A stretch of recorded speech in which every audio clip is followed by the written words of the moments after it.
in today's video. I speak to Tania Martin. Tania is the founder of PegSquared and was recently a finalist at the Neurodiversity Business Awards 2026 for Trailblazer of the Year. As founder of PegSquared, she supports leaders in understanding neurodiversity in the workplace and implementing practical, neuroinclusive strategies across leadership, recruitment, and the wider employee lifecycle. We speak about employment, creating neurodiverse teams, and how neurodiversity has evolved through the years.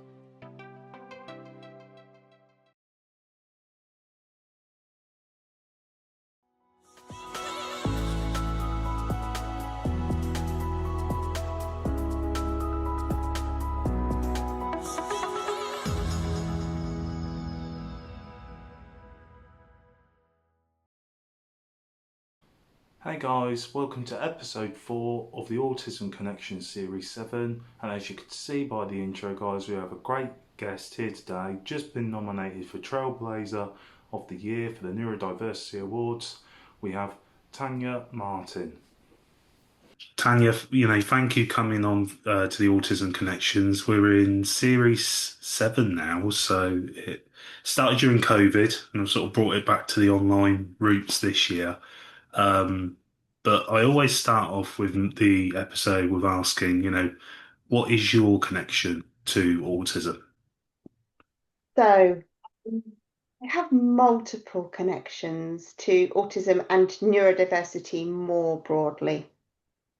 So if I start with a bit of my background, I was one of the people responsible for setting up Neurodiverse Centre of Excellence. And that was it must have been about 4 to 5 years ago now that we started that project. And it was very much seen as an opportunity to break down barriers for entry for those that might not get through our traditional recruitment process, and provide that supportive environment for those individuals within. So I found myself in this really interesting position. I've had this long career in professional services, about 20 years in total. I've never touched neurodiversity. I didn't know what it meant. It wasn't a word that we used at that point in time. I've managed big people projects, so I was always involved with people, but hadn't necessarily considered neurodiversity in that. Yeah. As part of my role, so I was the people lead. I was responsible for recruitment and the whole employee lifecycle. As part of my role, I upskilled myself, and I did an autism course, and I did a specific learning difficulties course back then, which is what it was called. And during that time, I discovered I had ADHD, and I also have autistic traits. So I haven't got an autism diagnosis, but I have autistic traits. So I discovered my own neurodivergence through that upskilling. Then I led a neurodivergent team, of which there are individuals within there that were autistic. And I am also the parent of a ADHD. I always get that. My brain really struggles with that. Teenager. So she is yes, she's both autistic and ADHD. So I have multiple touch points. That's really fascinating because I've never heard of the term of ADHD, because I'm autistic, ADHD, OCD, and epileptic. And Yes. through the work I've done, I've never actually heard, and I quite like that. Yeah, so it's one that I can't. My brain struggles to say it every time I think of it. So it's the AUDHD. But I think this is what I love about this space, is that the language is evolving all of the time. And like I said, 6 years ago, as a people lead, I'd never talked about neurodiversity. Now neurodiversity at work is something we are talking about every single day, and we are expecting our line managers and our teams and our leadership to know what neurodiversity is. And then ADHD is also a term I think that has evolved, because I think for a period of time people believed that autism and ADHD were very separate. and they didn't coexist. And as you and I have just told each other now, actually, there is so much co-occurrence, there is so much overlap between different neurotypes. And whilst I don't necessarily have enough traits to be diagnosed with autism, I'm very aware that actually some of my autistic traits mean that my ADHD doesn't show up how somebody else's ADHD might show up. So I love the language is evolving all the time. It is constant, and I think that you've hit a real point about line managers and businesses needing to be more aware. And I suppose in your journey, do you think it was harder for you as well? Because obviously you had the myth for many years of, well, women can't be autistic and women can't be that, women can't be that. But we also know that women, are better at masking. So, Yes. do you think that that played a part in, I suppose, getting that late diagnosis for yourself? 100%. So I think if somebody had said to me, "Oh, you might have ADHD," I would have gone, "What? Oh, no," because I had the stereotype in my head of what ADHD looked like. And I think this is one of the challenges we've got when we try and convince businesses to do things to support those that are neurodivergent, is a lot of those stereotypes and those stigmatized ways of thinking about neurodiversity, particularly for my generation. That is what they've grown up with. That's what they understand by those terms. And the reality is like, yeah, I genuinely, I didn't think ADHD was me. And I have masked, um, I've had to show up in a way that was expected of me. And actually getting the label was incredibly freeing. It was um, almost like, okay, I now get this. I understand it. And there was an element for many years where I was constantly doubting myself. I was constantly going, why don't I react the same way as that person? Or why do I think that way and then not thinking that way? And like, why don't I fit? Why do I feel like I'm this square peg in a round hole frequently, and everybody else around me seems to be coping, and I couldn't ever put my finger on it.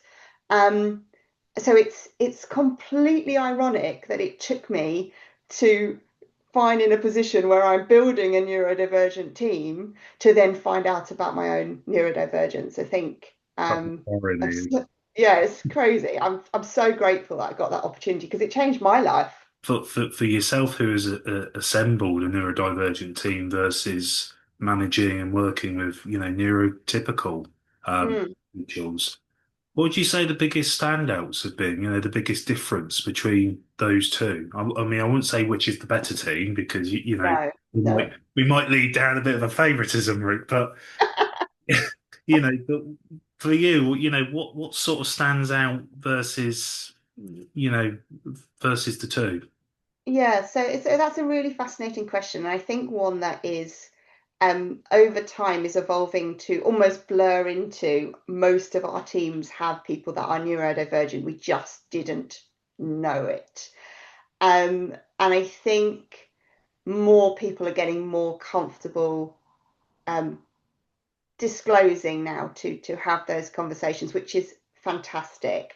And as I look back on my career, and um, I've led large scale change programs within big corporates. So, for example, I've done operating model refreshes, which has a massive people impact. I've done offshoring exercises that has had a people impact. I've implemented technology which has had a people impact, and never through any of those projects had I ever considered neurodiversity and different ways of thinking. I think my biggest learning from managing a neurodivergent team um, is that sometimes the simplest task, what is perceived to be the simplest task, is actually quite difficult for somebody else. Um, I think that all of us, regardless of whether we're neurotypical or neurodivergent or somewhere in the middle, we don't really quite know, all of us have preferences to how we work. Some of us might have barriers as a result of the way others work around them, and some of us might be potentially disabled as a result of the way that other people work around us. Um, and I think looking back, if I compare the two teams, the thing that worked the best for my neurodivergent team, it wasn't about reasonable adjustments. It wasn't, which obviously, of course, we put them in place. It was more about um, building trust and confidence. It's not just the trust, but the confidence in the individual as well. It was about giving them the space to say, I can't do something, which is sometimes quite challenging when you're in a performance-led organization. Um, Knowing that those individuals were going to be listened to when they said, I can't do something, but also understanding the strengths of those individuals. So it's making sure where you can, you marry up the things that they are brilliant at with the project that they're doing. And I think my reflection is, if I think about the two, the before and after in terms of the and my role was before, is that if I think about the two differences, um, I never thought about my team in terms of what are the strengths that that team bring and where are the gaps. I looked at that team and I almost expected everybody to be able to perform in the same way. So if I said there's a presentation next week, I would have expected every single member of my team to be going, okay, fine, I'll do a presentation. Now I look at it and go, actually, who is the best person at doing a presentation? Is there anybody that would like to build that skill? And is there anybody in there that actually really never ever wants to do a presentation? And I think it's that flip in terms of the way of thinking about how we manage teams and how we view the people within that team that could make potentially a real difference to how people shine at work. I think it's true. It's like I look back at my career, and I think when I was in my first job, I was sort of given the task to do presentations for new starters, and honestly, I don't, I felt really supported, and I was fine with that. But there's many autistic people that would have been petrifying for them, and they would Correct. would have wanted to have done that. I mean, in the end, I was the only one that used to do it because I generally like doing it, so Yeah. they found that slot for me, sucking me into that one. But I think it's right. You would in any job that you have, you try and look at the skill sets and you try and build that. Um, and in normal day life, we wouldn't normally force someone to do something if they weren't out and out comfortable with it. Uh, Correct. and a lot of workplaces do try and do that. They try and because they think, well, he can do it, why can't you? She can do it, why can't you? Yeah. And I think you're right. I think your way of thinking and changing the mold is what a lot more employers need to do. I mean, it sort of leads me into, what sort of stuff that you're doing now in terms of your job, because I know that you've just had a nomination, I think nominee for Trailblazer of the Year, which is amazing. So congratulations Crazy. on that. Um, but I take it with your job at the moment, you speak to employers quite a lot. What's the Yeah. sort of for you, what's the barrier for them? Is it the not understanding, not knowing enough, or is it something else? I think it is it's a slow process. So if I think about back where we were 5 years ago, this wasn't a topic of conversation. And actually, I went to the Neurodiverse Business Awards last night. I didn't win, and I'm pretty okay with that. I made a I was mistake. beat. I was beat by the mayor of Bromley and Microsoft. And bearing in mind, I'm one person at PegSquared. I am delighted to have even been in the same breath in terms of reading out those people compared to myself. So I've come away from it feeling like it was a win anyway. Um, But yeah, so from an organizational perspective, I think it's really interesting because I do think back to where we were 5 years ago, and this conversation wasn't happening. And there certainly wasn't an award ceremony, particularly for neurodiverse businesses, where you're up against the likes of Microsoft. So that did not exist. So the fact that was even a thing last night says a lot about how far we've come in a really short space of time. The difficulty with change is that change never happens as quickly as we want it to or we need it to, particularly if you're in it and you're living it and you're breathing it. And you might feel like you have been talking about this for ages and you don't see the change. And then you suddenly look back and you go, actually, do you know what? We've come further than we were 5 years ago. So I think it's really important for people to just grasp how difficult it is to turn, particularly big organizations, in terms of their thinking and their behaving around this particular topic. So where I've seen organizations do this well, and I'll talk about specifically. So I spent 10 years and what they did really well when we started building the I also worked very closely with the community leads. There was a group of us that worked really closely together. And they got really clear on the language. So, what are we talking about? What are the key terms? And what is the narrative we want to go out about this? So, that was all about this balance between strengths and challenges. So, it wasn't the superpower narrative, it wasn't a deficit based model. It was, do you know what? There's individuals within your team. They might be neurodivergent. They will be bringing exceptional skills to your team, but they might also need some additional support as well. So it's that balanced conversation that we were having. Um, and we went out and we spoke to anybody that would listen. So we were in team meetings, we were at community events, we were talking to our clients. So anybody that we could talk to, we were talking to. And there was almost like this mini army of people that were like literally infiltrating every single part of that they could to go, right, can I come and talk to you about neurodiversity? But because we had that consistent language and that consistent messaging, it was landing really well across the organization in terms of what we were talking about. Did it change line manager behaviors quickly? No, of course it's not going to, because what we're talking about is awareness. And awareness is almost that first step in terms of where we need to start, because we need to get people to get it.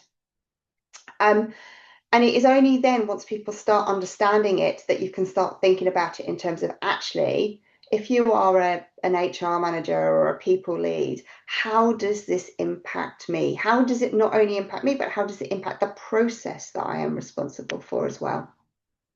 So if I go back to the awareness piece, those conversations we were having 5 years ago, I got a message from a colleague a week ago, and she said to me, just come off a call, big internal event that they ran, and she said, everybody so far that I've heard speak has mentioned neurodiversity.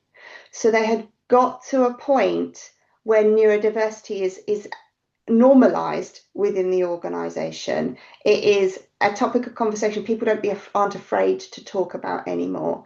And I think that it's taken 4 to 5 years to get to that point, but that is huge because that is signaling it is safe, you can ask. What is currently happening and what I'm seeing with my clients is that we're actually starting to move into I call the action phase. That's where I sit, and that's what I love. It's the process level. It's like, how do I fix this? That's what lights me up. So we're done with the kind of talking about it. We're now talking about, right, actually, I'm an HR leader. How do I make this work for my team? I'm a line manager. How do I make this work for my team? I'm a recruiter. How do I make sure that this process works for those that are neurodivergent and I'm taking the barriers away? And that's where I'm seeing the conversation move with the organizations that I'm working with, which I think is a real positive. And what the only thing that worries me is how, because I think you're right. I think we've come so far. I mean, when I started working, again, it was I was very fortunate that the first job I had quite a supportive workplace. You know, in hindsight, looking back, it was it was probably the best job I'd had, you know, for my career for except maybe one other job, but for support purposes, I'd say it was the best job that I had. And you know, we're talking 10 years ago now. But what worries me, I suppose, is the direction that the world is going in. You know, you look over to the States and their leader and who they've got, not Yep. too political, but you then move into what is looking very likely to be a reform government. And it worries me when there's rhetoric thrown around the Equality Act and getting rid of it. And, you know, you just feel like this impending doom because you're right, so much progress has been made. You know, for employers that are watching this who may be in favour of getting rid of the Equality Act Oh, or any of those things, you know, what would you say to them? wow, that's a big question. Um, I I've personally and professionally felt the impact of the US, and I've also seen how companies have um, pivoted to make sure it remains a priority, maybe not using the language that used to exist, but they pivot. And what we've got to remember is that um, for most organizations, people are an incredibly valuable resource. And if we think about the way the world is moving and um, AI coming in and all the uncertainty and the change and everything that's going on around that specifically, um, we're at a period of time where the diverse minds that we need to solve those problems are most likely neurodivergent. Um, so we have to find ways to continue to support those individuals in the workplace. My I talk about process quite a lot because I am a process person. It's the way my brain works, and I look at it and I go, why do we do it that way? I don't get it. Why don't we just fix it? Um, and I think I've reflected on this quite a lot because I always used to think the North Star was universal design. And actually, I think there is an element of that. I think there are some ways that we can fix processes. So if you take the recruitment process, biggest barrier to entry for those that are neurodivergent, the changes you make to the recruitment process are so incredibly, ridiculously small that can make a difference. They're inexpensive. They are often around something that you can provide, a different way of saying something, some way that you can signal that you're welcoming as an organization for diverse minds. So there's a whole heap of things that you can do that don't cost very much money. Just to add on that as well, is a lot of those neurodiverse friendly things that you put in place are also very, very friendly for neurotypical people. Correct. Absolutely. And I totally agree with you.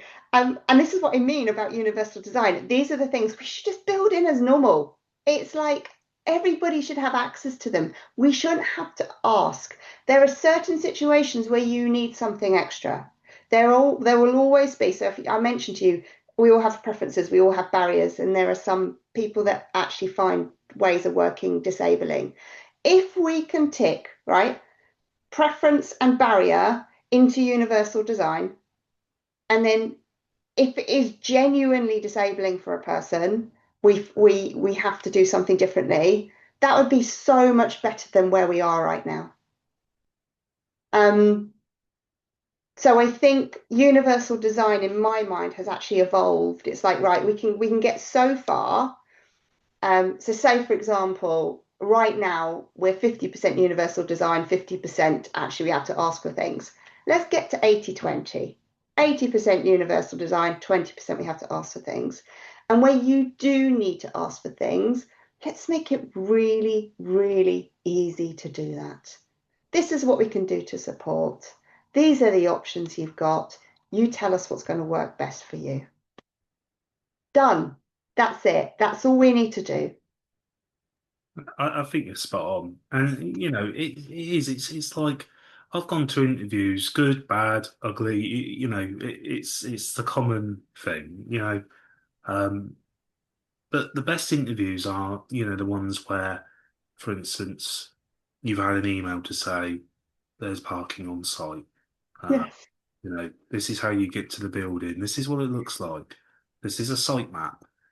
This is who you'll be speaking to. All of these sort of easy, doesn't cost money, No.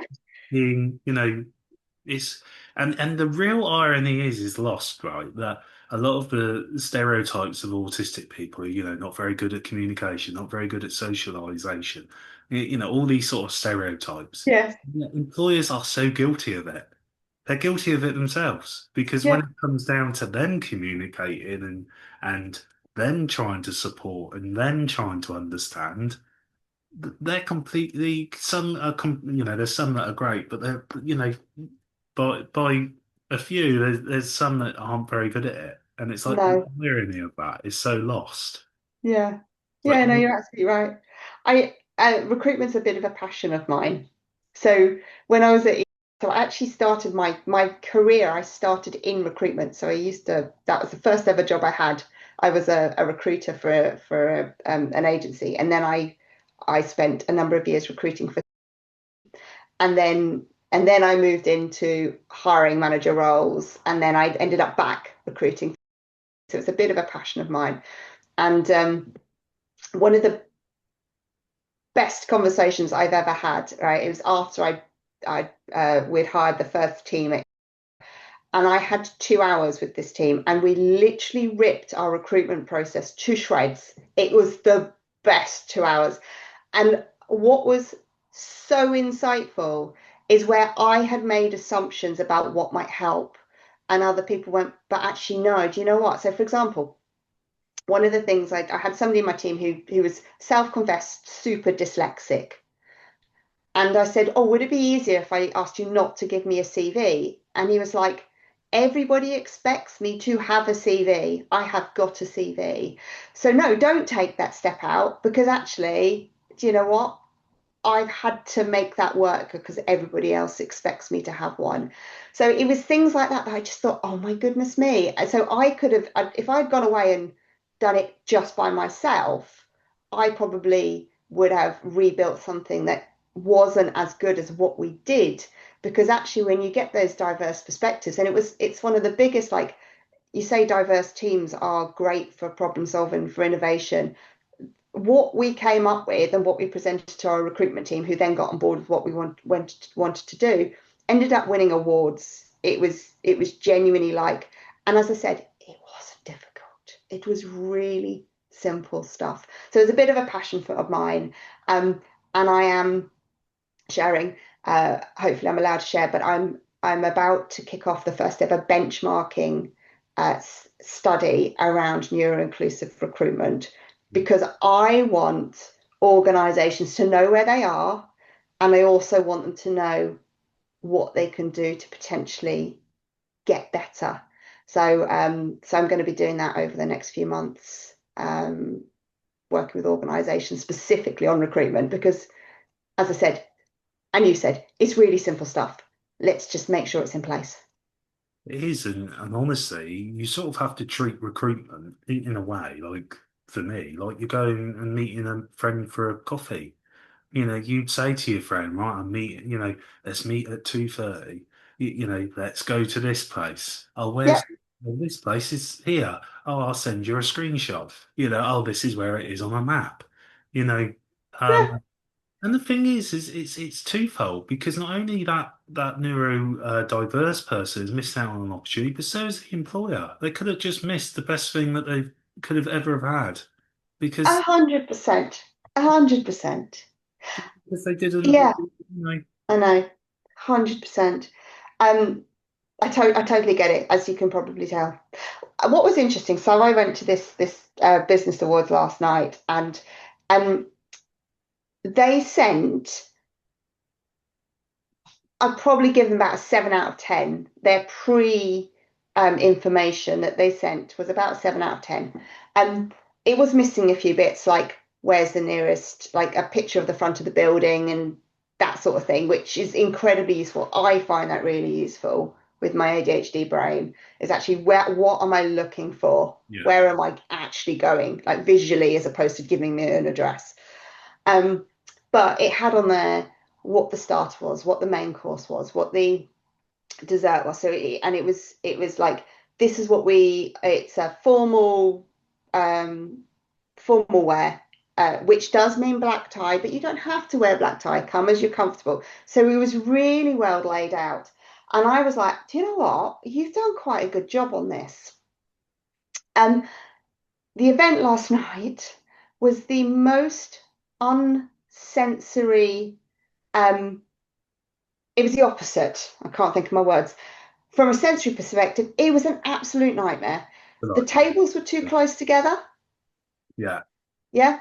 There were lights that were flashing. It was really loud. There was music. And it was just like, oh my goodness me, you got so close. And then you just missed the mark.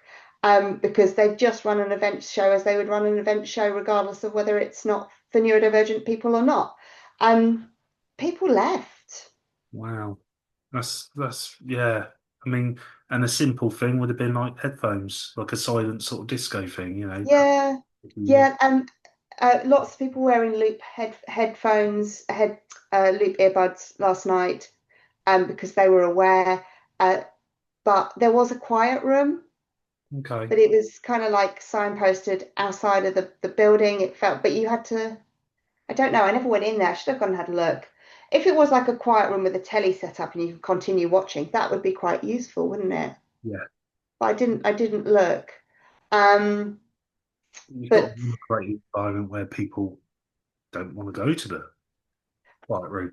100%. Because being in a quiet room is actually quite exclusionary, isn't it? It's pretty much saying if you can't cope, Go sit by yourself. there's a room, you know.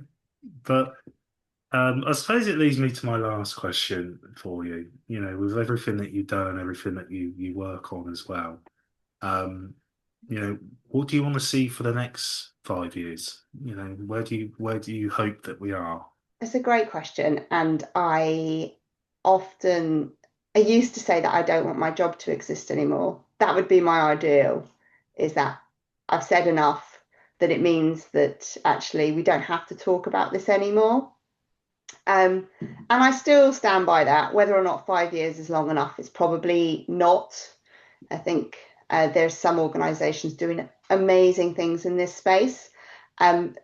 Not consistently, it's always in silos. So there's a huge amount that needs to change within an organisation until it's truly neuro-inclusive. But I can see how it's changed in 5 years. And I always remember being at a conference a number of years ago, and thinking, this room is not full of the right people. We haven't got the right people in this room having the right conversations. And last night, for the first time, I thought, do you know what? We've got some decent people in this room and decent organizations that are having the right conversations. So we have shifted it. So I want to see more of that. I want to see more people in the room, actually having the right conversations. Um, and I would love to move the dial on that universal design piece. And as I said, I don't think we'll ever get it to 100%, and I don't think it's realistic to get it to 100%.